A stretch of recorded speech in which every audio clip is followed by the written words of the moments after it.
सुनो सुनो, आपको कुछ पता चला? अमर उजाला दी बोनस के प्लेटफॉर्म पर एक साथ पहली बार दो गेस्ट आ रहे हैं, यानी कि एक साथ कमोडिटी और इक्विटी दोनों के एक्सपर्ट, जो आपको सिखाएंगे मोमेंटम इन्वेस्टिंग। मतलब सीखिए और कमाइए भी। अंकित कपूर और राजेश शर्मा के साथ 4 जुलाई को, वो भी एकदम फ्री। रजिस्टर करने के लिए इस कोड को स्कैन कीजिए या फिर हमारे व्हाट्सएप नंबर पर मैसेज कीजिए। Investments in securities and commodities markets are subject to market risks. Read all relevant documents carefully before investing.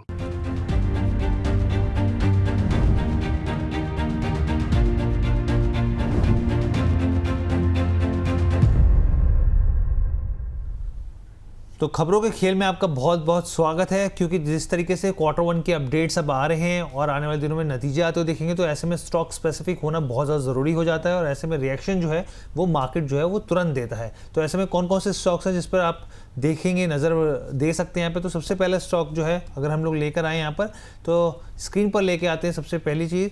और आप ये देखिए, साउथ इंडियन बैंक की बात करते हैं। बिजनेस अपडेट को लेके ग्रॉस एडवांसेस जो है वो 17% बढ़ते हुए दिखे हैं, 1 लाख करोड़ के पार निकलते हुए दिखे हैं यहाँ पे पिछले साल के मुकाबले। टोटल डिपॉजिट जो है उसमें 11.39% की जंप आती हुई दिखी है यहाँ पर। तो ये साफ तौर पे पॉजिटिव मूव दिखता है यहाँ पर। और अगर आप कासे की बात करें, कासा डिपॉजिट्स की बात करें, तो यहाँ पर भी 14% का मूव साफ तौर पे दिख रहा है यहाँ पे। अगर आप ओवरऑल देखें यहाँ पे कासा रेशो में, तो 32.06% से बढ़कर ये 32.99% के आसपास जो है वो पहुंचती हुई दिख रही है। इसके अलावा ग्रॉस एडवांसेस जो हैं वो आपको बताया 17% के आसपास जो है एक बढ़त बनाते हुए दिख रहे हैं यहाँ पर। और साथ ही यहाँ पर जो है एक ओवरऑल अगर आप स्टॉक्स की चाल को देखें, तो आज जो है करीब आधे प्रतिशत से ज़्यादा की तेज़ी ये स्टॉक दिखा रहा है यहाँ पे। टोटल डिपॉजिट में एक अच्छी बढ़त बनती हुई दिख रही है। सर, साउथ इंडियन बैंक को लेकर आपका नज़रिया कैसा है, कैसे देख रहे हैं आप? चार्ट क्या रीड कर रहे हैं सर चार्ट पे? बहुत बढ़िया चार्ट है, monthly and weekly time frame में ब्रेकआउट है। And recently disclaimer I think हमारा कॉल भी था इसमें। एंड थोड़ा बहुत अगर आप टाइम देते इसमें 6-8 महीने का मैक्स टू मैक्स, मुझे लगता है कि स्टॉक एक बार 68 से 70 तक पॉसिबिलिटीज़ है। अगर ये 45 को होल्ड कर जाता है तो 45 को होल्ड करना मतलब आपको 39 का एक स्टॉप लॉस मेंटेन करना है, क्योंकि 36 से लेके जाएंगे 37, 38 के लेवल पे पेस अच्छा बना था, स्ट्रेंथ आया था। रिसेंटली जो ब्रेकआउट अटेम्प्ट ले रहा था वैसे थोड़ा बहुत हल्का प्रॉफिट बुकिंग आया, तो वो हेल्दी करेक्शन है, इसमें ज़्यादा कुछ प्रॉब्लम है नहीं। बने रहना चाहिए। 68-70 का टारगेट इसमें आपको मिलेंगे। ठीक है, तो चलिए अब हम लोग आगे बढ़ते हैं। यहाँ पे अगले स्टॉक बैंक ऑफ इंडिया की बात कर लेते हैं। यहाँ पर बैंक ऑफ इंडिया को देखें तो यहाँ पर भी देखिए बहुत सारे करीब 8 बैंकों के बिजनेस अपडेट्स आए हैं, इनमें से बैंक ऑफ इंडिया भी शामिल है। जून तिमाही में ग्लोबल डिपॉजिट 15% बढ़ते हुए दिखे हैं यहाँ पर। पिछले साल आप देखें यहाँ पर तो 8.33 लाख करोड़ के आसपास था, यानी कि 15% का जंप जो है वो साफ तौर पे देखने को मिल रहा है यहाँ पर। इसके अलावा अगर आप देखें तो टोटल बिजनेस जो है वो बढ़कर 17.55 लाख करोड़ के आसपास पहुंच गया है, जो कि 16.6% का जंप साफ तौर पे यहाँ पे दिखा रहा है। डोमेस्टिक डिपॉजिट की बात करें तो वो भी 16.2% के आसपास रहा है। साल दर साल के हिसाब से बढ़ोतरी दिख रही है यहाँ पे। इसके अलावा अगर आप देखें ग्लोबल लोन की स्थिति यहाँ पर, तो FY27 के लिहाज से 15% से लेकर 16% डिपॉजिट में, और यहाँ पर 13% से लेकर 14% तक की ग्रोथ साफ तौर पे देखने को मिल रही है। तो सर, बैंक ऑफ इंडिया को लेके आपका क्या नज़रिया रहेगा यहाँ पर, आप कैसे देख रहे हैं इसको? सर, ओवरऑल इसमें पॉजिटिव हमारा व्यू है।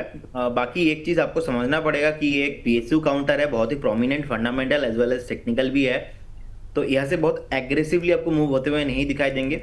अच्छा मूव रिसेंटली 115 से 140 के आसपास आ चुका है, रिसेंटली अभी कंसल्टेशन रेंज के अंदर है। तो अगर नेक्स्ट जब बैंक निफ्टी जब ऑल टाइम हाई, इसके बाद आपको 64-65,000 तक दिखेंगे, उस टाइम में एक बार बैंक ऑफ इंडिया आपको 195 एंड 210 के आसपास आते हुए दिखाई देंगे। लेकिन ये आपको मैंने क्लियर बता दिया, जब बैंक निफ्टी के साथ ऐसा होगा, जब मार्केट पूरा ओवरऑल सेंटीमेंट पॉजिटिव रहेंगे, उस टाइम पे ऐसा होने वाला है बैंक ऑफ इंडिया के साथ। लेकिन इमीडिएट लेवल पे जैसे कि साउथ इंडियन बैंक मैंने एक्सप्लेन किया, पॉसिबिलिटीज है, आउट परफॉर्म हो सकता है, लेकिन bank of India out perform होने का पॉसिबिलिटीज थोड़ा कम लगता है, क्योंकि ओवरऑल PSU जो बैंक है यहाँ पे आपको एग्रेसिवली मूव नहीं मिलेंगे, ये आप ध्यान में रखिए। लेकिन फंडामेंटल टेक्निकल बहुत बढ़िया है, मुझे लगता है कि अगर आपके पोर्टफोलियो में है आपको बने रहना चाहिए। ये पर्सन टू पर्सन इंडिविजुअली थोड़ा डिपेंड होता है कि कौन PSU में कितना ज्यादा वेटेज रहता है इन्वेस्टेड उसके ऊपर। चलिए कैनरा बैंक की बात कर लेते हैं। कैनरा बैंक को लेकर भी देखिए Q1 के अपडेट्स और काफ़ी महत्वपूर्ण जो नंबर्स निकल के आए काफ़ी अच्छे निकल के आए हैं। यहाँ पर पहली बार ऐसा हुआ है कि जो ग्लोबल बिजनेस है उसने 29 लाख करोड़ का माइलस्टोन जो है वो पार किया है यहाँ पर। तो ये अपने आप में काफ़ी बेहतर नंबर निकल के आते हैं यहाँ पे। प्रोविजनिंग कंपनी की तरफ से जो है यहाँ पे अगर आप ओवरऑल देखें प्रोविजनल फाइलिंग जो हुई है उसमें ये बताया गया कि 3.6% का जंप है यहाँ पर अगर आप यहाँ पर देखें तो। और अगर आप साल के हिसाब से देखें तो 14% का जंप दिखेगा। ग्लोबल डिपॉजिट को देखें तो करीब करीब यहाँ पर 11-11.5% का जंप जो है वो साल दर साल के हिसाब से दिखेगा। डोमेस्टिक डिपॉजिट्स को देखें तो वो करीब जो है आप करीब 2.5% क्वार्टर के आधार पे और साल दर साल के हिसाब से जो है वो 10% का देखने को मिलेगा। लेकिन जो बड़ा माइलस्टोन जो हासिल किया है ग्लोबल बिजनेस में 29 लाख करोड़ का, ये अपने आप में काफ़ी बड़ा है। सर कैनरा बैंक पिछले कुछ समय में अगर आप देखें ईयर टू डेट नंबर भले ही ख़राब हो लेकिन 3 सालों के अंदर इसने बड़ी अच्छी वेल्थ क्रिएट करके दी है कैनरा बैंक ने। सर जी देखिए, overall very good fundamental and structure भी अगर हम देखते हैं तो कहीं ना कहीं 111-112 के आसपास बहुत एक बड़ा सपोर्ट है चार्ट में टेक्निकली। तो आई डोंट थिंक कि स्टॉक ऐसे आपको नीचे मिलेंगे। आपको 115 भी मुझे लगता नहीं कि शॉर्ट टाइम में आते हुए दिखाई देंगे, ऐसा नहीं है व्यू। यहाँ से व्यू जो रहेगा वो आपको 138 उसके बाद एक बार आपको 156 तक मूव आपको आते हुए दिखाई देंगे। बेसिकली थोड़ा कंसोलिडेशन एंड टाइम करेक्शंस के अंदर मुझे लगता है कि फंसा हुआ है। रैली तभी हो पाएगा आप कैनरा बैंक पे जब बैंक निफ्टी में फ्रेश मूव आएगा। तो उसके पहले थोड़ा बहुत मुझे लगता है कि एक बार आपको वेट करके जाना चाहिए पेशेंस के साथ। अच्छा काउंटर है, स्ट्रॉन्ग फंडामेंटल है। एक स्टॉप लॉस मैं यहाँ पे 110 के लेवल पे मेंटेन करना पसंद करूंगा एंड बिल्कुल होल्ड कीजिए। बिल्कुल होल्ड कीजिए। चलिए अब हम लोग आगे बढ़ते हैं। यहाँ पे और भी बहुत सारी खबरें कैरनेक्स माइक्रो सिस्टम्स की एक बार बात कर लेते हैं यहाँ पर। और आप ये देखिए खबर जो बेसिकली काफ़ी अच्छी इस लिहाज से निकल के आई है कि कंपनी को है बेसिकली नॉर्थ सेंट्रल रेलवे पर जो कवच 4.0 सिस्टम था उसको उसने सफलतापूर्वक जो है वो शुरू कर दिया है। कवच को लेके हम लोग लगातार चर्चा करते रहते हैं। यहाँ पर सुरक्षा के लिहाज से काफ़ी इंपॉर्टेंट हो जाता है। यहाँ पे स्टॉक में आज देखिए 2% से बल्कि 3% के आसपास की तेज़ी है। 207 किलोमीटर का लंबा जो टुंडला पाकी धाम रूट था उस पर कवच 4.0 का जो है सफलतापूर्वक कमीशनिंग होती हुई दिखी है यहाँ पे। और आप ये देखिए कि ये 130 किलोमीटर के प्रति घंटा तक के ट्रेन स्पीड को सपोर्ट करता है कवच 4.0 यहाँ पर। और 39 रेलवे स्टेशन पर जो है कवच लगाया गया है यहाँ पे। और ऑप्टिकल फाइबर नेटवर्क के साथ साथ यहाँ पे और भी बहुत सारी चीज़ें जो लगती हुई दिख रही हैं। सर कैसे देख रहे हैं आप, कैसे देख रहे हैं कैरनेक्स माइक्रो सिस्टम को यहाँ पे इस खबर के बाद? स्मार्ट लोग ना वो होते जो जब मूव आते हैं मूव आने से पहले पिक करते हैं, जब मूव आ जाते हैं तब एग्जिट हो जाते हैं। मुझे लगता है कि स्टॉक का जब ब्रेकआउट आया था, लास्ट ब्रेकआउट आने के बाद अप्रैल से जिस तरीके से स्टॉक भाग के इतना ऊपर आ गया, रिसेंटली स्टॉक 70% चला है, 70%। अब जनरली मेरा व्यू अभी ऐसा है, मोमेंटम में तो है लेकिन साइकोलॉजी यही है मार्केट का, कब नेक्स्ट हफ्ता एक प्रॉफिट बुकिंग अगर आता है उसके बाद फिर से कंसोलिडेशन में चला जाएगा, फिर से रिजल्ट थोड़ा अच्छा आएंगे, कुछ न्यू ऑर्डर्स मिलता है, उसका एग्जीक्यूशन होने के भी टाइम लगता है। लेकिन सम टाइम क्या होता है जो एक लोगों का एक बायर्स हो जाता है, लोग एक तरफा बाइंग आ जाती है। सो ऐसा हमने देखा है, ऐसे बहुत सारे स्टॉक्स का सेम पैटर्न है। BHEL का सेम पैटर्न है, एमटीआर टेक का आप देखेंगे सेम पैटर्न है। कैरनेक्स माइक्रो सिस्टम इंडिया रिसेंटली 70% चला हुआ स्टॉक है। हो सकता है कि यहाँ पे और 15% चल जाए क्योंकि मोमेंटम में है। लेकिन मोमेंटम में रिस्क यही है कि अगर प्रॉफिट बुकिंग आती है उसके बाद प्रॉफिट बुकिंग, उसके बाद कंसोलिडेशन, ये जो लंबा टाइम है ना, ये मुझे लगता है कि आपको ध्यान में लेके चलना पड़ेगा। बिकॉज ऑफ दैट रीजंस मैं एक बार प्रॉफिट बुक करना पसंद करूंगा, मैं एग्जिट होना यहाँ से पसंद करूंगा। कल पहले फिर से प्रॉफिट बुकिंग होने दीजिए, फिर से यहाँ पे कंसोलिडेशन होगा, तब हम देखेंगे फिर से एक बार बाइंग। लेकिन फॉर अभी के लिए एक बार मैं एग्जिट करना पसंद करूंगा इससे। ठीक है सर। टाटा टेक्नोलॉजी को लेकर भी खबर आई है यहाँ पे, थोड़ा सा और विस्तृत तरीके से समझा देते हैं यहाँ पे दर्शकों को। जो टेनको है उसके साथ जो है, टेनको हम सब जानते हैं यहाँ पर इंटरनेशनल कंपनी और यहाँ पर देखिए भारत में भी है यहाँ पे। और करीब करीब $100 मिलियन की साझेदारी को यहाँ पे एक्सपेंड किया है यहाँ पे, अपने आप में काफ़ी बड़ा नंबर है यहाँ पे। और आप देखें तो 7% के आसपास की लगभग तेज़ी रही है। लगातार 5 कारोबारी सेशन में जो गिरावट है उसके ऊपर ब्रेक लगता हुआ दिखा है यहाँ पे। कल भी गिरावट थी इसमें यहाँ पे। और 5 साल में $100 मिलियन से ज़्यादा का निवेश करती हुई कंपनी दिखेगी। टेनको इंजीनियरिंग एंड बिजनेस ट्रांसफॉर्मेशन जो है इनिशिएटिव में यहाँ पर जो है वो मदद करती हुई दिखेगी यहाँ पर।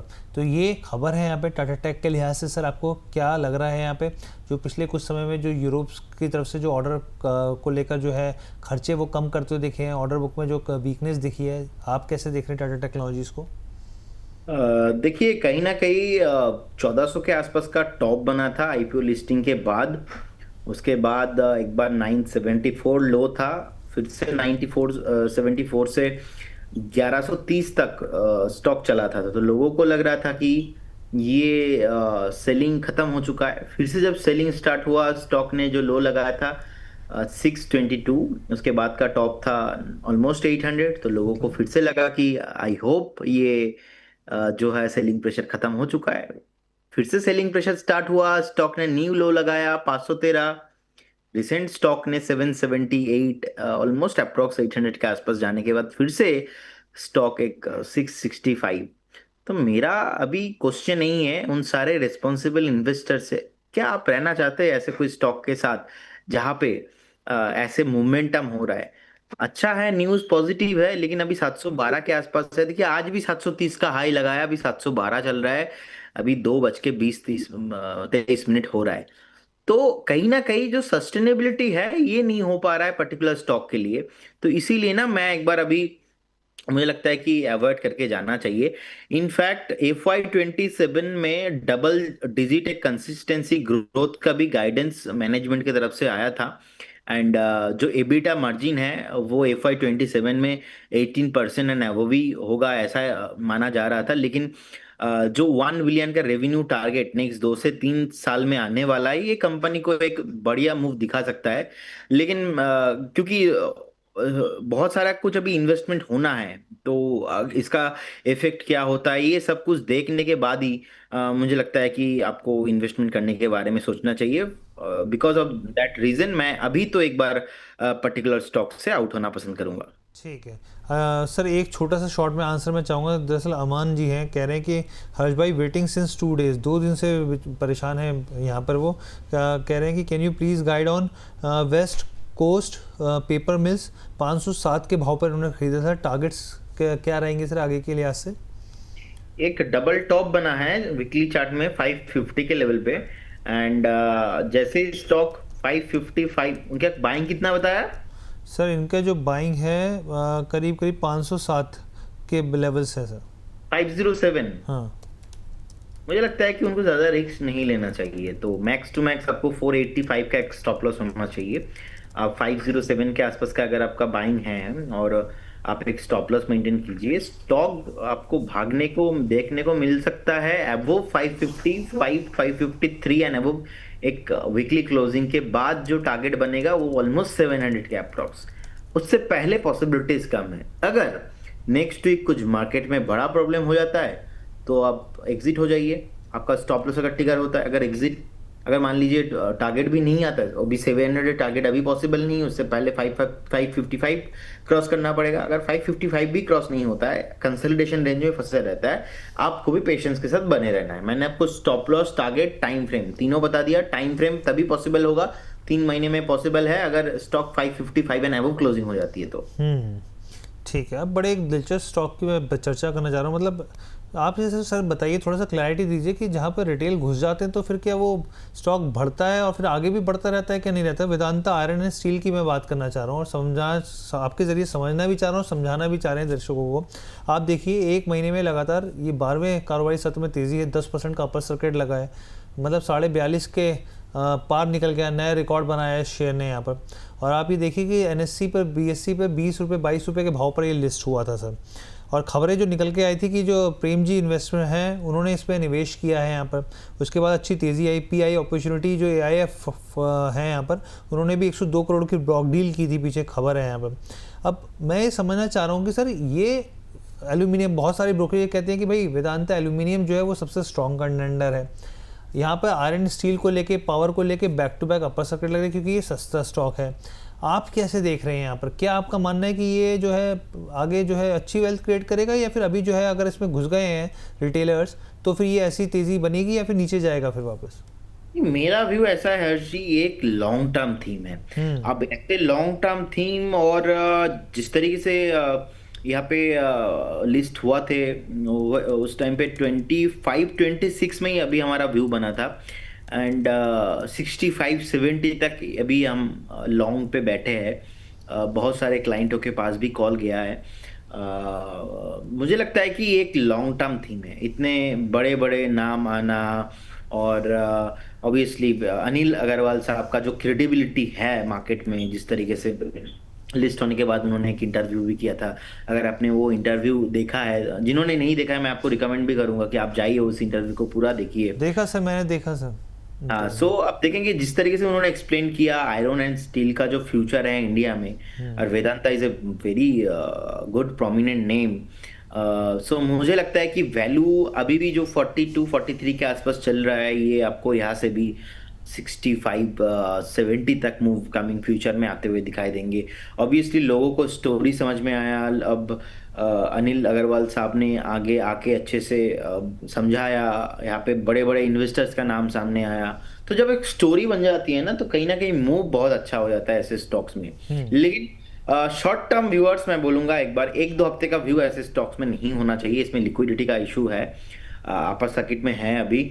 अगर कल को थोड़ा बहुत सेलिंग प्रेशर हो जाता है तो फिर से आपको लोअर सर्किट भी लग सकता है। यहाँ के अगर आपको यहाँ पे आना है तो 1.5-2 साल का व्यू होना चाहिए मिनिमम।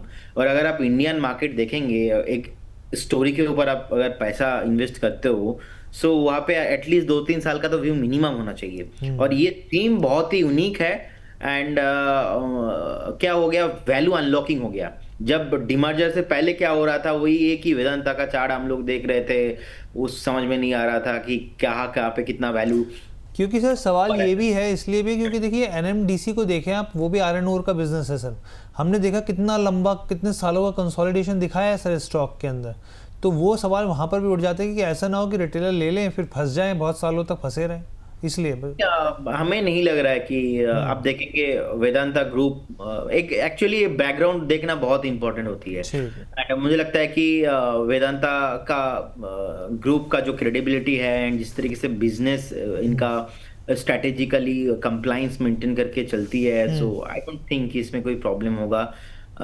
फिलहाल 1-2 क्वार्टर का रिजल्ट देखना बहुत इंपॉर्टेंट हो ठीक है जाती है, सर। लेकिन स्टोरी बहुत पावरफुल है। स्टोरी पावरफुल लग रही है आपको, आगे की यहाँ पे तेज़ी की जो है सरकार सलाह है, लेकिन यहाँ पे जो है नज़रिया 1.5 से 2 साल का सर की तरफ से दिया जा रहा है। ठीक है, कोल इंडिया की बात करते हैं। कोल इंडिया को लेकर खबरें जो हैं, माहौल गर्म है यहाँ पे, भले ही गर्म हो, वैसे उस हिसाब से आप देखें तो कंपनी को यहाँ पर जो है करीब एक बड़ा सोलर पावर प्रोजेक्ट मिलता हुआ दिखा है 2831 करोड़ के आसपास का। यूपी में 600 मेगावाट सोलर पावर प्रोजेक्ट जो है कंपनी की तरफ से हासिल होता हुआ दिखा है यहाँ पर। स्टॉक में आज हल्की सी, बहुत स्लाइटली सी 1/4 बढ़त जो है वो बनी है यहाँ पे। रिन्यूएबल एनर्जी सेक्टर में कारोबार के विस्तार को कंपनी जो है वो आगे एक्सपेंशंस को बढ़ा रही है यहाँ पे। और इसके साथ ही अगर आप यहाँ पे देखें यहाँ पे तो पीपीए साइन होने के बाद 18 महीने में प्रोजेक्ट पूरा होगा। दूसरी खबर जो इसमें एक और इम्पॉर्टेंट खबर है वो भी मैं जानकारी दे देता हूँ यहाँ पे। देखिए, कंपनी की तरफ से ई ऑक्शन हुआ था, और ई ऑक्शन में क्या हुआ है यहाँ पर, आप ये सोचिए जो भाव था उससे करीब करीब यहाँ पर अगर आप देखें तो 44% के प्रीमियम पे जो है वो भाव जाता हुआ दिखा है। वो जाहिर सी बात है कि जिस तरीके से पावर डिमांड पीक पे थी उसका असर ज़रूर दिखा, लेकिन ये रिफ्लेक्शन जो है वो क्वार्टर में दिखेगा ही दिखेगा यहाँ पर। तो ये खबरें हैं, काफ़ी इंपॉर्टेंट खबरें हैं यहाँ पर। अब सर कोल इंडिया में क्या करना चाहिए, इसे ब्लैक डायमंड भी कहा जाता है सर, क्या ब्लैक डायमंड, अब क्या करना चाहिए इस ब्लैक डायमंड में सर? देखिए, मुझे लगता है कि एक लॉन्ग टर्म स्टोरी है। Again this is another stock. आप देखेंगे 12 दिसंबर एक प्रधानमंत्री जी ने ट्वीट किया था जो कोल सेतु पॉलिसी है, तो उसमें कोल इंडिया जैसे स्टॉक को बहुत बेनिफिट मिलता है। एंड जैसे ही 385 एंड अबव एक बार ब्रेकआउट आया था, हमने हमारे जितने भी सुपर डायमंड मेंबर्स हैं उन लोगों को कॉल दिया था। इनफैक्ट आई थिंक मैंने बाद में अलग अलग चैनल्स में भी डिस्कशन किया था। तो हमारा टारगेट क्लियर था 440, 480, 440 हिट हुआ, 480 भी हिट हुआ। अब क्या हो रहा है, अब नेक्स्ट फेज में जाने के लिए रेडी हो रहा है। नेक्स्ट फेज का जो टारगेट होगा वो टारगेट आपको 545 से 560 आते हुए दिखाई देंगे। क्या इमीडिएटली पॉसिबल है? द आंसर इज नो, क्योंकि शॉर्ट टाइम में जो चलना था वो चल चुका है। अब प्रॉफिट बुकिंग कंसोलिडेशन में है। अब जो नेक्स्ट रैली पॉसिबल होगा वो 480 के बाद होगा। 480 के बाद जैसे ही क्लोजिंग मिलता है ना, आपको फिर से दिखाई देंगे ये स्टॉक 550, 570 तक मूव। तो आप देख लीजिए आपका नेचर क्या है। अगर आपका नेचर है मोमेंटम को पकड़ना, तो आप मोमेंटम को पकड़िए, ठीक है, जो कि हो चुका है, अभी नहीं होने वाला। अब कब होगा वो 480 के ऊपर।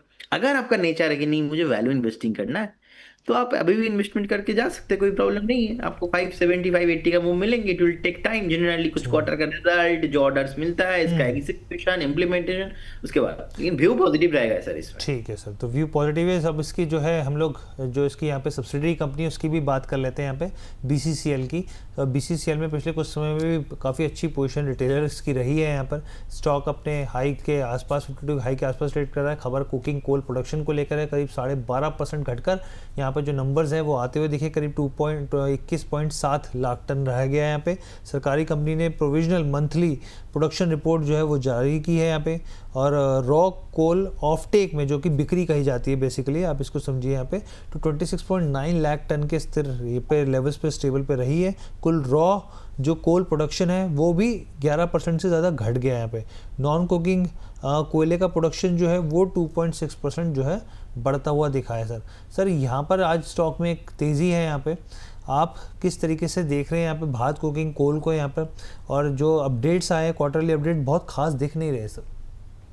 सर देखिए, कोई भी अगर कंपनी न्यू लिस्ट होता है, यहाँ पे मेरा बहुत ही बढ़िया एक फिलोसॉफी है, अगर आईपीओ हाई के ऊपर सस्टेन हो जाता है तो देन मैं बाय करता हूँ, अदरवाइज मैं एक बार वेट करके जाता हूँ। अदर थिंग कि अगर आप स्टॉक 44 45 आप देखेंगे, एक रेसिस्टेंस फेस हुआ था, आईपीओ लिस्ट हुआ, लिस्ट होने के बाद सेलिंग आ गया था 44 45 से। अब न्यू बायर्स, न्यू डिमांड अगर नहीं आती है, वो 44 45 एंड अबव अगर न्यू बायर्स रेडी होता है, तब जाके यहाँ पे ना मार्केट में डिमांड बढ़ते हुए दिखाई देंगे। बिफोर दैट टाइम करेक्शन में, लेकिन अच्छा स्टॉक है, 34 का स्टॉप लॉस बने रहिए। न्यू बाइंग मैं करने वाला हूँ 44 45 के बाद, उससे पहले नहीं। उससे पहले हो सकता है कि आपको 6 महीना बैठे रहना पड़े, यहाँ पे कुछ नहीं होगा, ऐसा सीन हो सकता है। चलिए, ऐसा सीन हो सकता है यहाँ पे। अब आप लोग आगे बढ़ते हैं, ओला इलेक्ट्रिक की बात करते हैं यहाँ पे।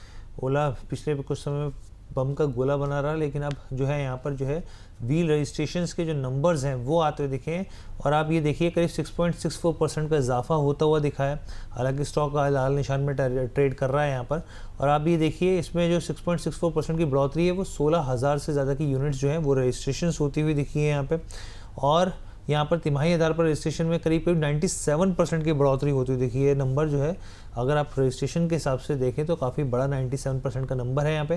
क्वार्टर 1 FY26 में करीब 22,000 यूनिट्स के मुकाबले 43,000 से ज़्यादा यूनिट्स के जो है वो रजिस्ट्रेशंस होते हुए दिखे हैं यहाँ पर।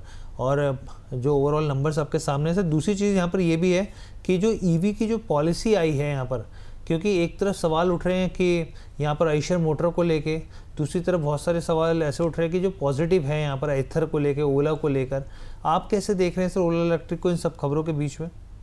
देखिए, ओला को हमारा यहाँ पे अभी भी कोई कवरेज नहीं बना है, लेकिन सेंटीमेंट तो पॉजिटिव नो डाउट बना है।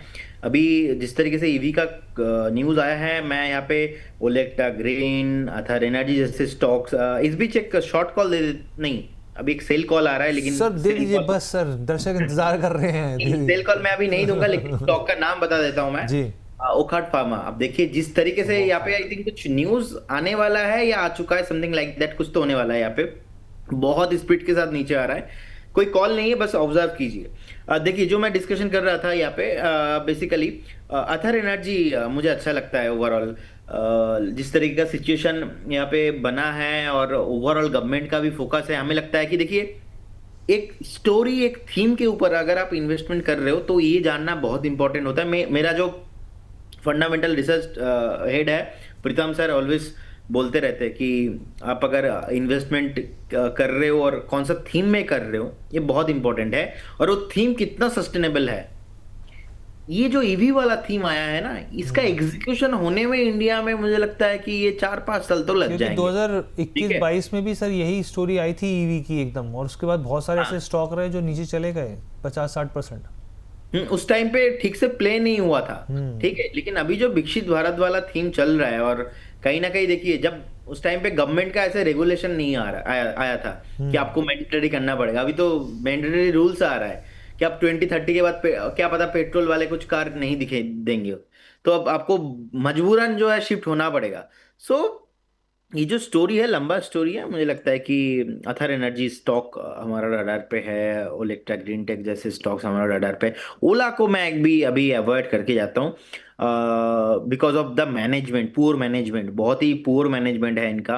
एंड स्टॉक अगर कभी भी 60 एंड अबव सस्टेन होता है तब जाके एक बार डिस्कशन करेंगे, लेकिन उससे पहले तो अभी डिस्कशन नहीं करेंगे। ठीक है यहाँ पर। तो सर बहुत बहुत धन्यवाद, आपने अपना कीमती समय दिया हमारे दर्शकों को और बेहतरीन जानकारी आपने साझा करी। डिस्क्लेमर भी प्लीज़ शेयर कर दीजिए। जी, जितने भी स्टॉक्स एंड इंडेक्स को लेकर सर आज हमने बात किया है, कोई भी स्टॉक्स एंड इंडेक्स में हमारा कुछ भी पोजीशन नहीं रहता है, no conflict of interest. And हो सकता है कुछ कॉल, कुछ स्टॉक्स हमारे कस्टमर्स, हमारे जो वैल्यूएबल इन्वेस्टर्स, इनके पोर्टफोलियो में हो, हमारे पोर्टफोलियो में नहीं रहता है। And registration granted by SEBI, membership of BC, certification from NISM is no way guarantee performance of that intermediary or provide any assurance of return to the investor। बहुत बहुत धन्यवाद Harsh ji, thank you for having me, बहुत अच्छा लगा आपके साथ show करने में। Have a good day. Same here, it's a privilege आपके साथ जुड़े और आपके साथ बेहतरीन शो करने का मौका मिला सर। बहुत बहुत धन्यवाद अपना कीमती समय देने के लिए यहाँ पर।